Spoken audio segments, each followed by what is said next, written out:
Do. Good evening, everybody. How are you doing this evening? Welcome to the show. I am getting things set up. It has been a very, very busy evening with soccer practice, setting this up, and also got a hockey draft going on. And it's really just taken a lot of effort to put it together because we switched apps. We went from a dynasty league run through the Fantrax app where it's everything. The app is difficult for a lot of people to kind of from a user interface standpoint, but it's great from a back end administrative standpoint. So it's easy for me to set up things like looking for minor leaguers, keeping things from one season to the next, and tracking that kind of stuff. Um, Tracking that kind of stuff, uh, from season to season. So when we move to something like the Yahoo app, which I love, it's great from a user perspective, but setting up dynasty stuff is just not built for. So I've been having to kind of reverse engineer a lot of stuff and just kind of put it together. Now my team, the draft is easy for me because my team's already put together. I won the championship. I had some good minor leaguers set up, and so I was ready for the game. I was ready for the draft to be here. And if y'all want to see,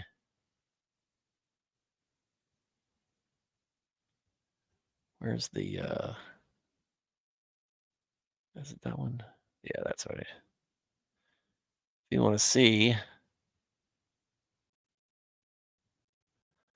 the team, the final boss this year is my team.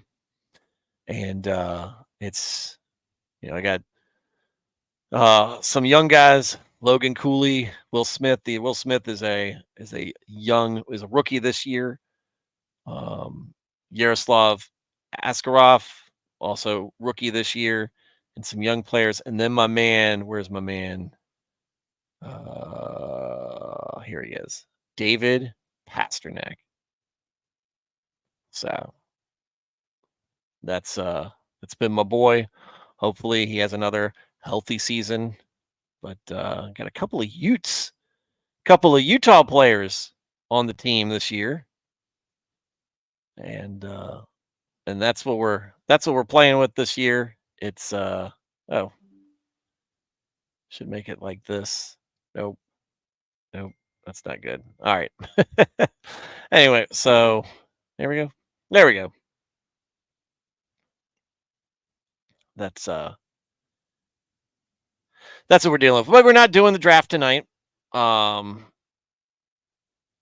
not doing the draft tonight. We're just going to go over some proverbs while that draft continues to happen. But I do have the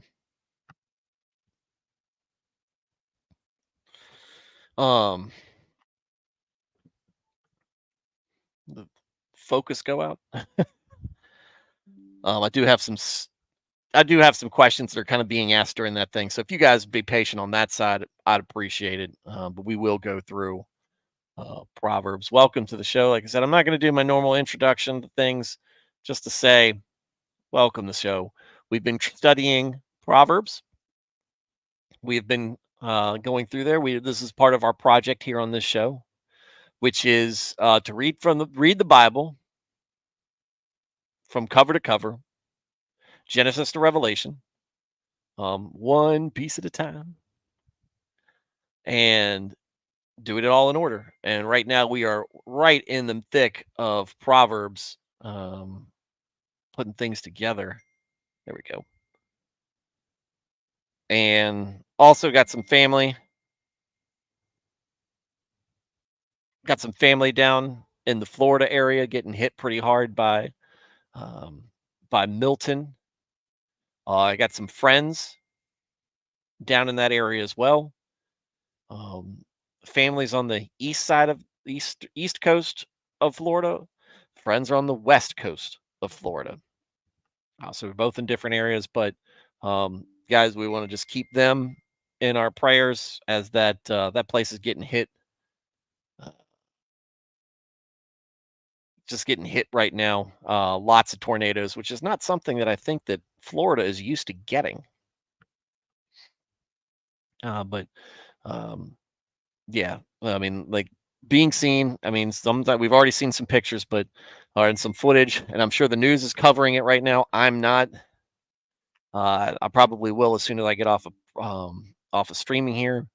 But yeah, with all that going on, we're just going to have to um, let God be in control of this and pray for the best possible outcome. Probably probably pray for this Lieutenant Dan character that everybody seems to be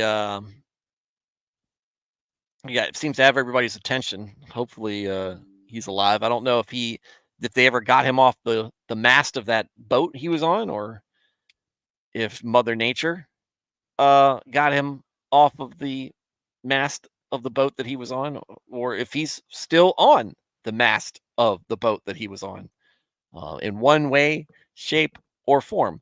Hopefully, he is safe. We pray for the safety and of everybody involved and the stability of what's going on here. But again, like we said, God's in control, and His will be done. All right.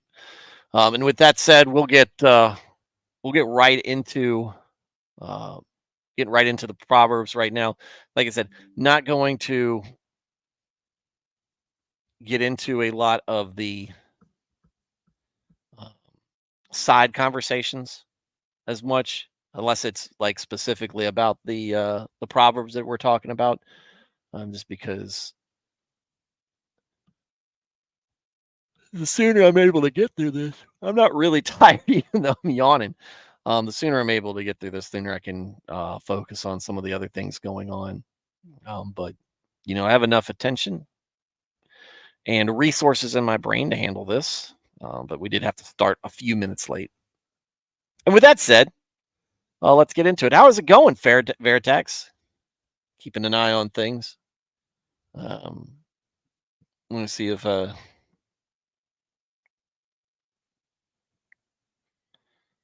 see.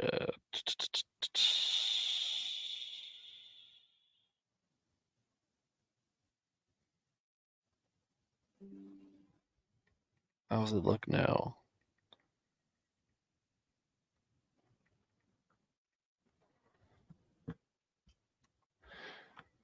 All right. So when we left off. So this is part 3. We usually doing 5 at a time, so that should put us at about verse 11. Yeah, because we left off with the differing weights. As a reminder, the differing weights. Oh yeah, it's like loaded dice, or other other units of measure made adjusted, calibrated incorrectly in order to give a false sense of what is being measured. Right. So if you're weighing for pounds of gold, weighing for pounds of grain, stuff like that, if you have the weights off, you could be defrauding somebody. So verse 11 starts off with, I'm going to have to remember verse 12 the next time a Calvinist tries to sell me total inability. Total inability.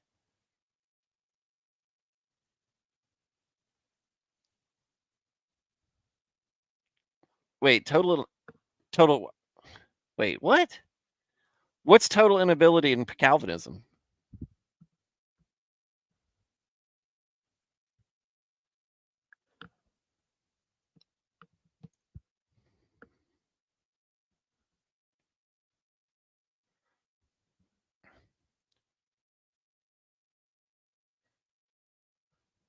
I'm just curious on that.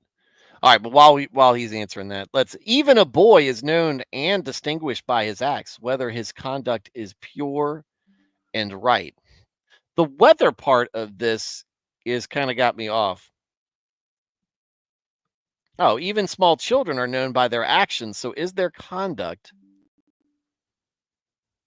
really pure and upright?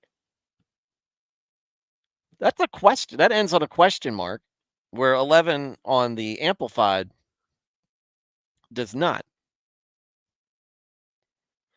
But I think what it's trying to say is it's calling into question whether a child doing the right thing is pure and right, or if is there a sense, or are they doing it just because they're supposed to, or they're just doing it in order to manipulate? I'm assuming here. This one's a difficult one for me to follow. Um, maybe maybe you guys have got some thoughts on this. Let's see.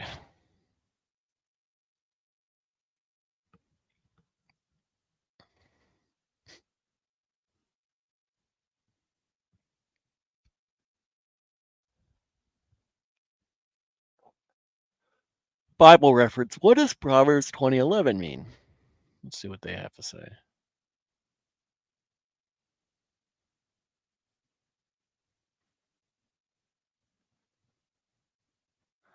New King James is the same. All of this does is just give me different. Oh, here we go. All right, this is what the reference on here says. Solomon understood that character and conduct are intricately connected. What a person believes eventually works itself out through their words and actions. And then they cite Matthew 15:18 through 20, and James 2:15 through 18. If someone's character is deeply corrupt, that corruption will be revealed in evil conduct. Conversely, a godly person will show by his deeds that he is godly. And they reference Matthew 5:16 and John 13:35. This is most reliably true of adults, but it's even the case with children. Okay. When Jesus was a boy, he revealed his pure character in many ways, one of which was by submission to his earthly parents. We read in Luke 2:51 that Jesus went with Joseph and Mary to Nazareth and was submissive to them. Because, hey, what do you mean the Catholics strike back? This isn't episode 2. We've moved on. You got to wait for the sequel or that would be episode 5. Oh, that would make my episode 1. That makes it the Phantom Menace, and that's lame. What's going on, Jenny?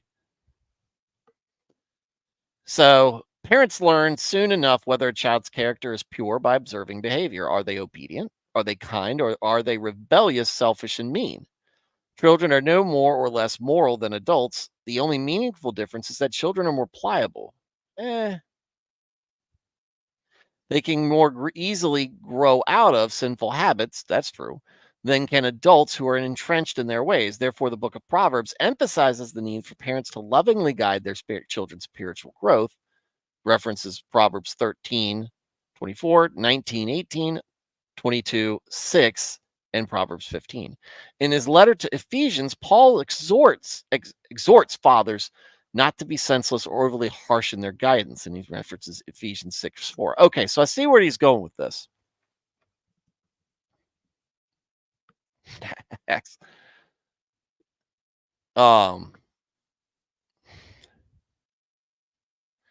If pliable implies persuasion, coercion, correction, or coaching, right? Children are more pliable because they are still growing, right? You are still able to guide them. What I don't think is children are no more or less moral than adults. I would say a lot of times children don't have a great understanding or grasp of morality. Sometimes that childlike understanding comes through and understands things better than we do, because it's more they look at it very simple terms. But in other times they just failed to grasp it. So I'm not sure if I would go as far as this guy does to say They're no more or less moral than adults.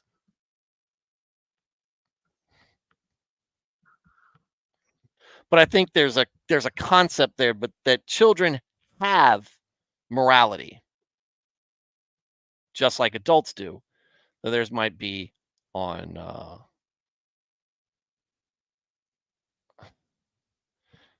then they just don't have the same understanding though. But they do like a kid will oftentimes know what he did was wrong. Might understand why it's wrong or have the um executive functions to control the urge to do something wrong because it hasn't developed as much. Their brains haven't developed, their personality haven't, their understanding of things have not developed. All these things. I was a very rebellious child, but also was kind. But I was also reactionary, and I was also selfish. But I also wanted to see the right thing done. This is very different because then I was just out of control for the most part.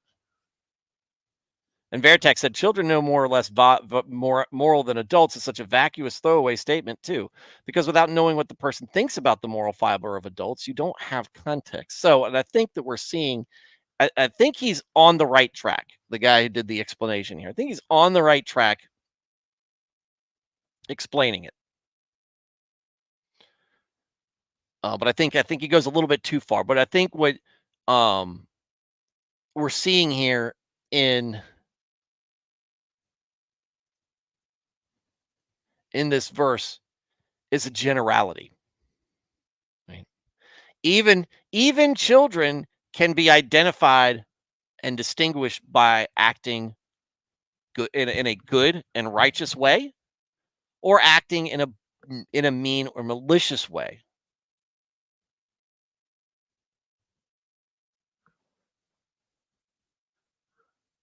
And you can see sometimes through their actions that it's pure and right, or corrupt and wrong.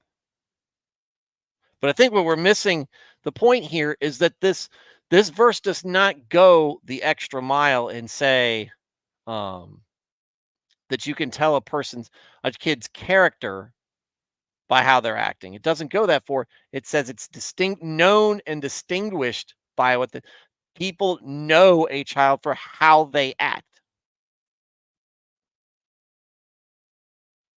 just like they do an adult. Though there's obviously more excuses for them because they are still developing.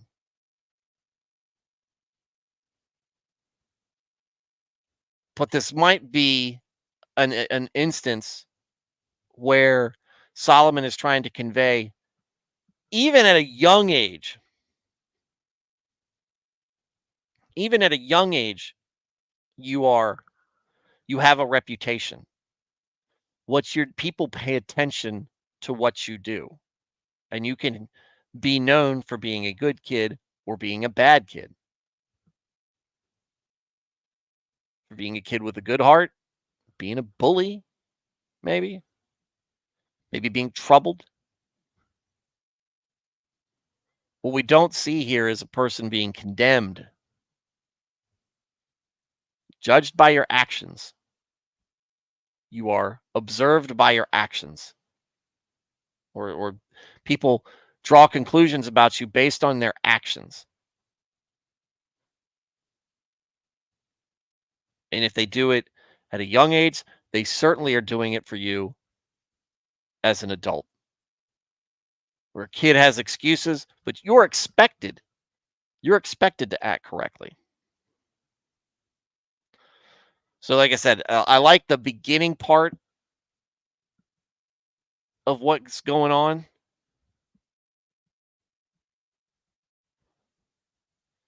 but in his explanations, where this isn't actually questioning a kid's um, motivations, but to say that you were that to say that kids are on equal footing in a moral sense to adults is, like I said, I think that's a reach. But hey, This is what they're pulling out of it. I just think that there are issues behind that with the way that God has created us developmentally and have us develop and expected parents to raise your kids, right? If we had the same moral standing, how much we wouldn't need as much instruction from our parents on right and wrong. Heck, we might not even need scripture at that point, right? You could go that far, though I think that's a little bit of a leap, but you start to go down that slippery slope. And the slippery slopes do exist. I do want to say, folks, thank you for humoring me last night with that episode. I know I got plenty of interactions from you guys. I wanted it to come across not as anti-Catholic, but anti folks misrepresenting others to score their own points, misrepresenting yourself. It it real. What is that noise? It was just my draft. It was the draft ending. Okay.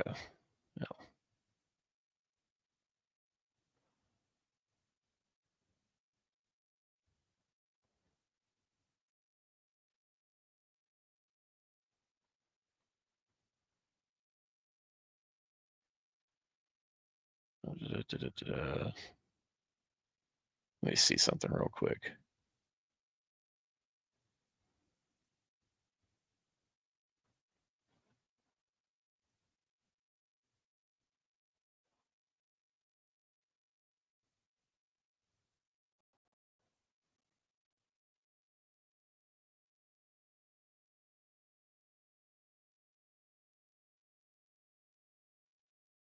Hmm. Okay. All right, I'll have to do something with that. Sorry. Anyway, I appreciate you guys being patient with me and humoring me for that going through that. It's something that had been irritating me and bothering me for a time, and now I've been able to let it go because I've said my piece. I've gotten it out there. I discussed it with you folks, and who knows? Maybe he'll watch it. Maybe he'll get something out of it, or even better, maybe he's already made the change, and maybe that's why he either went private or removed his content or whatever he did. The reason it's not there anymore, because what was there was not wholesome, was not good. It was not furthering the kingdom. It was it was uh, very shabby, very malicious, and full of, I think, intentional. I think there's a lot of lying. I think there was a lot of lies in there. So again, we don't have to worry. We don't have to harp on it anymore. But that's where I was. All right, so let's get back to what Veritax was talking about with Calvinism. He said, "I'm going to have to remember verse 12 next time Calvinist tries to sell me on totally inability." The hyper Veritax said, because I asked for clarification on that, the hyper Calvinists push total depravity as the default state to the point where you can't even respond without special grace of God beyond Christ's resurrection.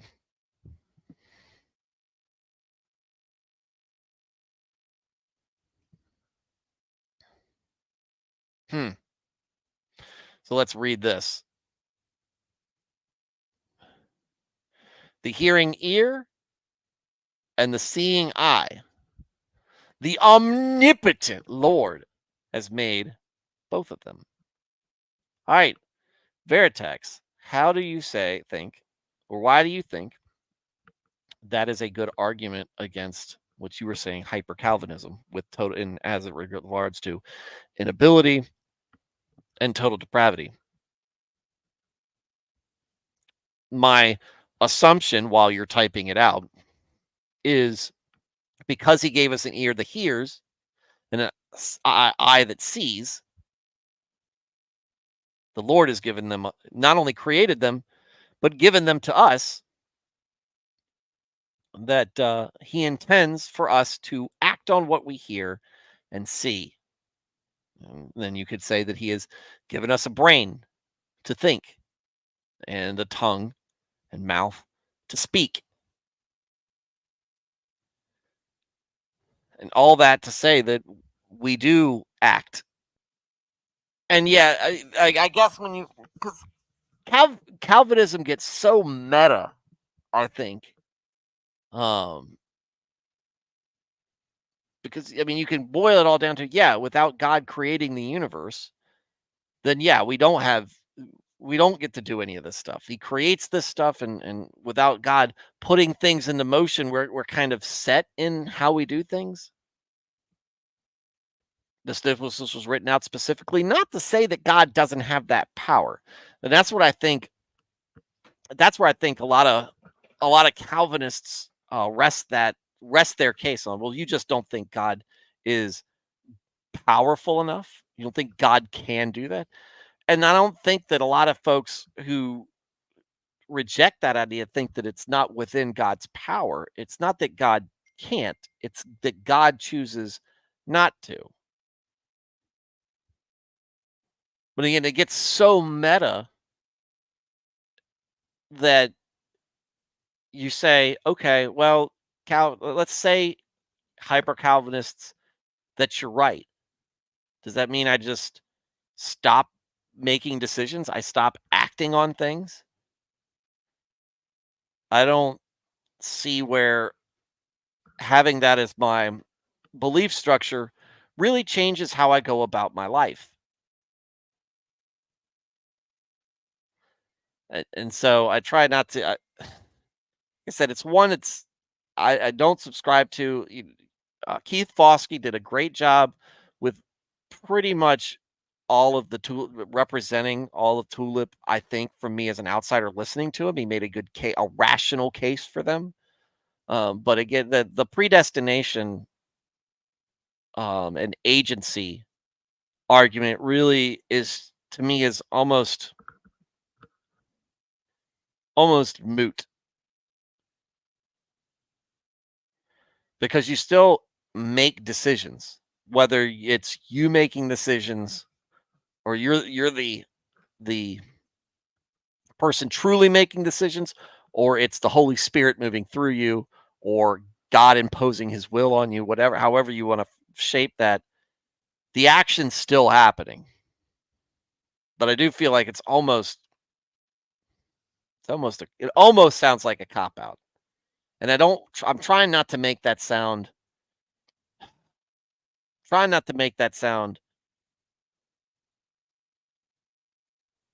disrespectful, because I don't mean it in that way. What I'm trying to do is trying to make sense of it.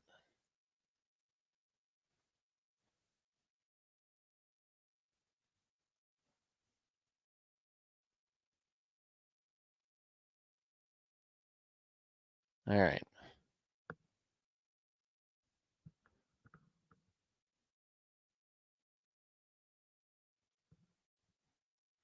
All right. Let's see.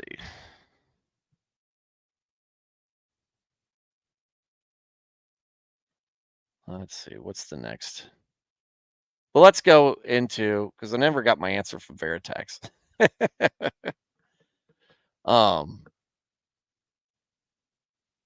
The hearing ear and the seeing eye, the omnipotent Lord has made both of them. You are given things to observe the world. You're given senses to observe the world. So do so. Let's see what the others say. Ears that hear and eyes that see, the Lord has made both. I don't know really how to extrapolate on that much more, because I don't know what the deeper meaning is. If there is a deeper meaning, just be like, hey, God has given you senses, use them, apply them, bring that to bear when you are discerning things.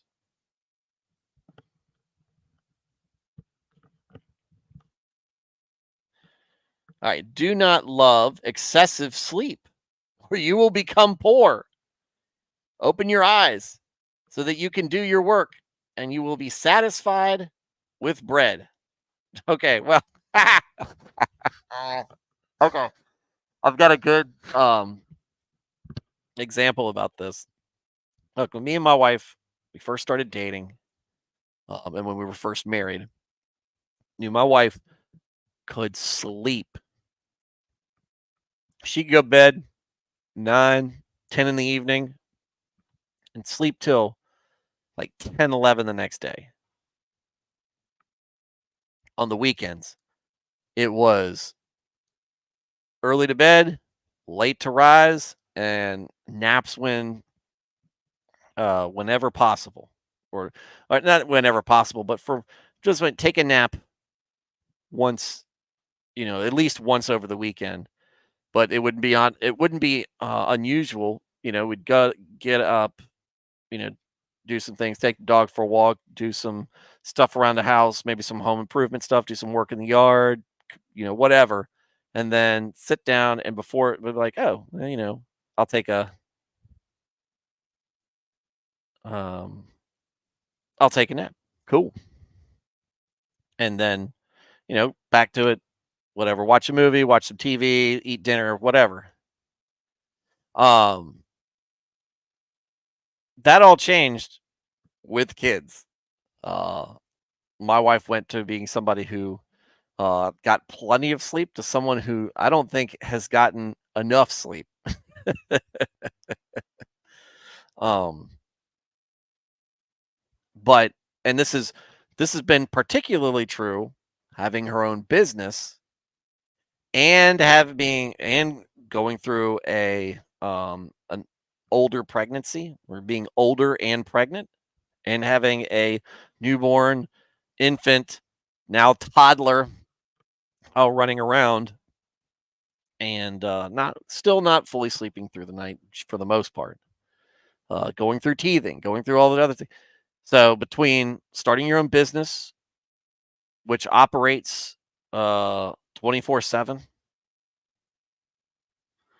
and having a kid,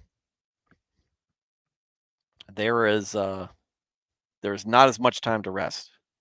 Now she's getting to the point now where business is starting to she's able to not have to be as hyper involved on the business side as she needs to be, and the baby is getting older and settling down more.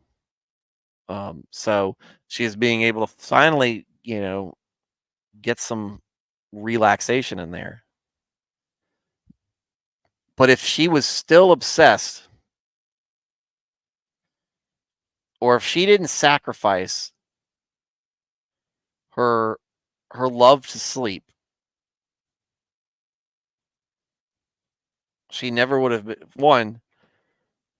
Uh, our kids would not be set up for success the way that they are. They wouldn't have probably that great of a relationship with her. She never would have been able to get that business off the ground.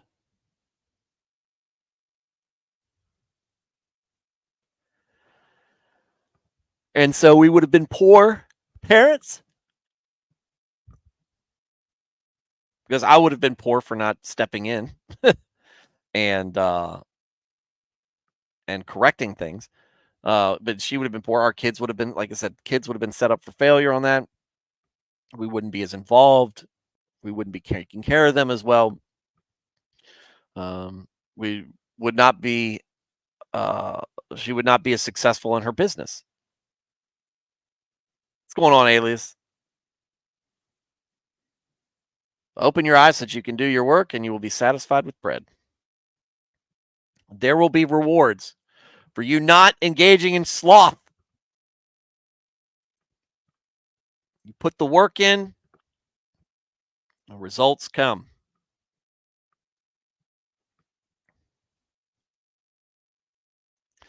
Listen to Thad the man talking smack. Are you calling me Shlomo? Too busy doing things to sleep? Probably for me, gaming. Oh, the amount of time I invested in video games before kids was legendary. Legendary. All right, Veritex getting to it. If God makes the ear and the eye, it means it is capable of hearing. If the gospel is actually presented, giving them a choice how to react in faith or not. This is going back to verse 11. They get really stuck, they being the hyper Calvinists, get really stuck on the default state, and then the system acts like God doesn't do other things, his spirit not doing things. The predestination, this is Veritex continues. The predestination argument is flawed because a Calvinist will point to the word being in scripture, but ignore how it's being used and to a purpose, usually doesn't mention salvation. It's a resolution of what to do if you sign in faith the contract, if you will. Apologies for getting distracted. Man, that's almost as hard to follow as Calvinism. That response. I'm kind of tracking on that. And like I said, it gets so meta. It gets to be Shlomo's Jews for Solomon. Oh, Shlomo was too busy doing hanging out with his women.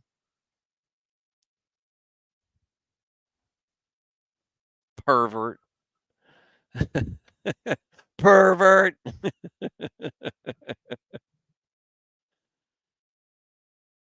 Yeah, wow.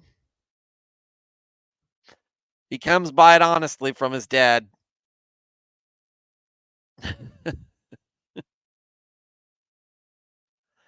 All right, 14. It is almost worthless. It is almost worthless, says the buyer, as he negotiates the price. But when he goes his way, then he boasts about his bargain. Okay. There is gold and an abundance of pearls. Oh, wait, hold on. Why did I just read past that? Wow. Sorry, guys. A lot of it. It is almost worthless. It is almost worthless, says the buyer as he negotiates the price. But when he goes his way, then he boasts about his bargain.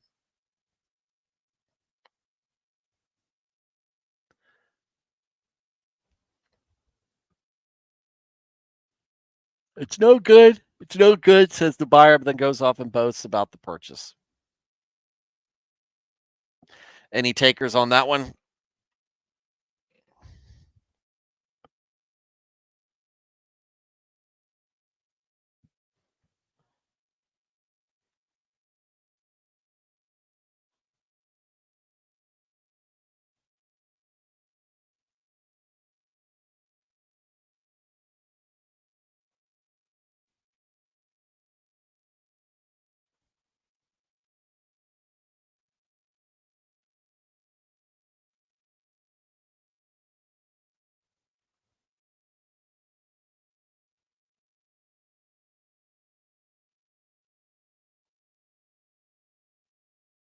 All right.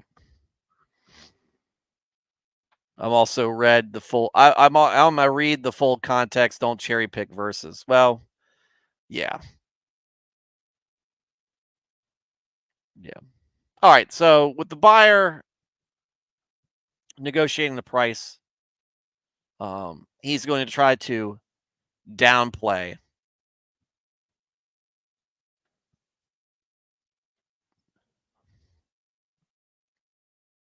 He's going to try to downplay the value of the thing that he wants to buy because he doesn't want to spend all that much.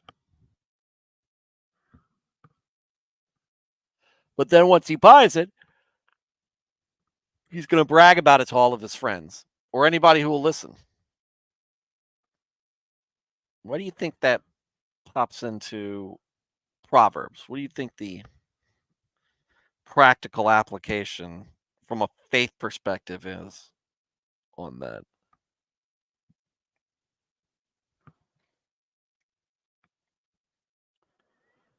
Worth is the root would or worth would be the root word for worthless?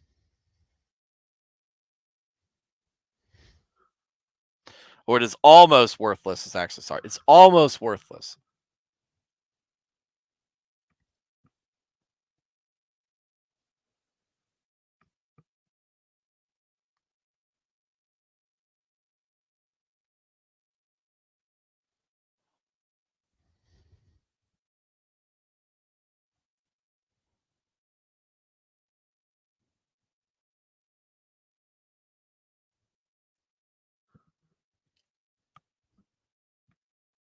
We got dead air. Dead air.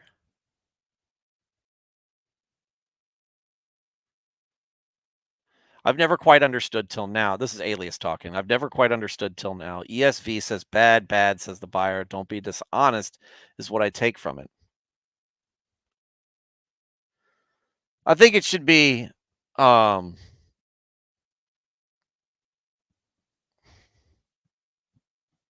something to be, I don't know if it's necessarily a don't be dishonest, but to understand that it's understand bias, right? Understand motivations behind things. Like I can almost take an approach on this is kind of how Satan works in our minds to get us to sin. Right? What he is trying to get you to sin. So it's not that sin isn't that bad. It's not that bad. Because how does he play on deceit? Right? Talking to Adam and Eve. Oh, why does he really mean don't eat the fruit? Why would he hide that from you? It's a negotiation. He's trying to negotiate you out of your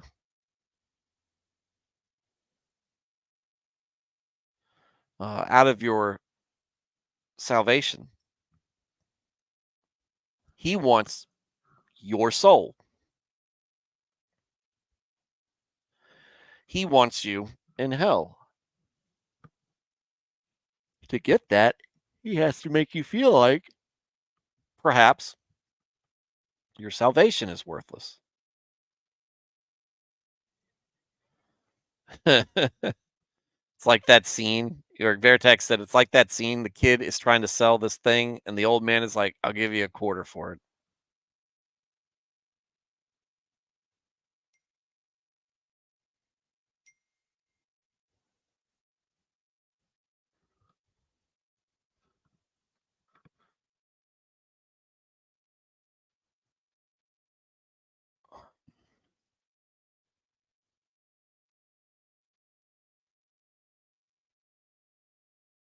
What is this Bible? What I don't like is that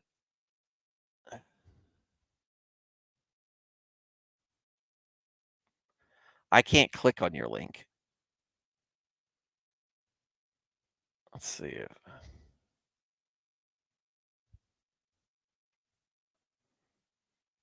There it is, Bible Hub.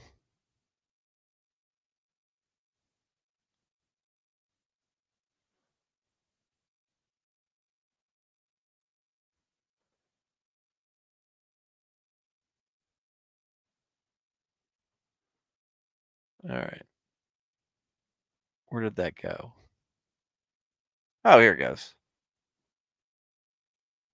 What did you send me?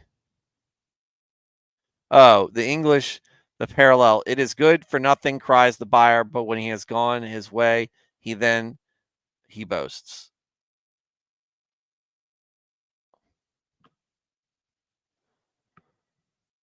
That is a very it's like someone who is in the market. Yeah. Yeah, watch out for swindlers. Or again, who do we Yeah, and I think I think we can all grasp that part. What's the faith side of that though? That's why I was kind of likening it to Satan and how he makes things that are good seem worthless so that he can get you to feel like they're worthless so it doesn't mean as much to you. So it's easier for you to cast away things and do things that are valuable to him. And I know that it does to me it doesn't completely click because it's not exactly a one, or at least it doesn't feel to me exactly a one for one equivalency. But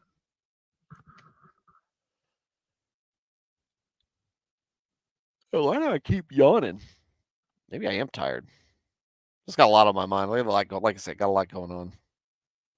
Not bad, but again, just hoping things are okay for my family and friends in Florida and other things that are going on. All right, last verse.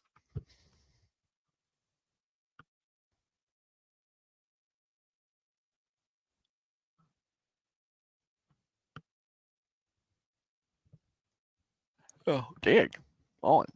Yeah, maybe it is good that I'm wrapping this one up early. There is gold and an abundance of pearls, but the lips of knowledge are a vessel of preciousness, the most precious of all. There is gold and abundance of pearls. There is wealth out there, great wealth. And Solomon can talk about it because he has a bunch of it. But what is most valuable to him? What does he understand is most valuable to a person in life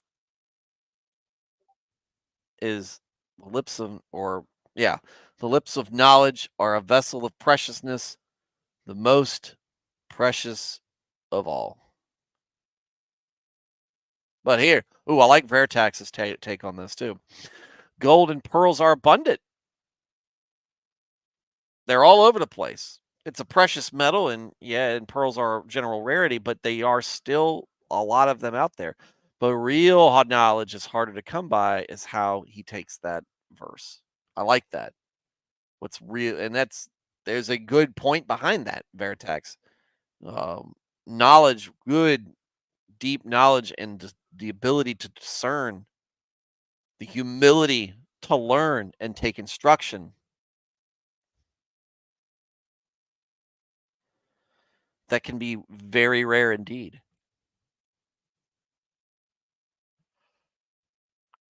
And with that rarity comes even more value to the knowledge.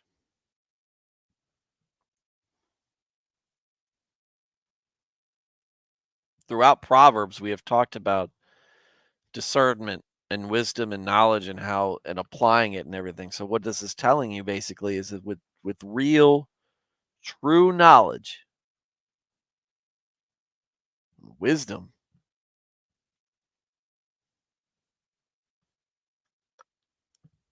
you have a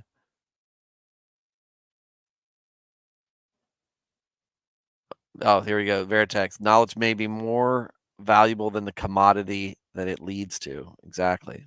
Because it's how you got there. It's how you got what you got.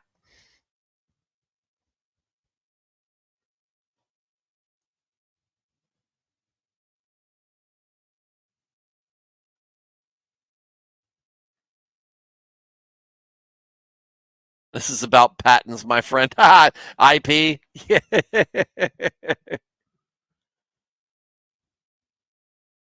God's original IP. It's all God's IP. It's all his intellectual property.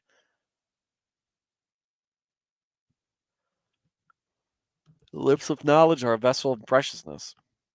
And again, this is coming from one of the richest men in the world, but also the wisest men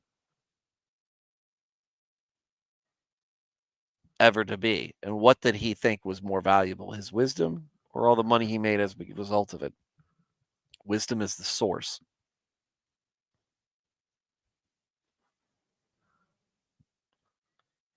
Don't take it for granted. So much of, and part of that is he says that in part of a book of Proverbs that he has written down to be the lips of knowledge, to carry that preciousness to us. Not bad.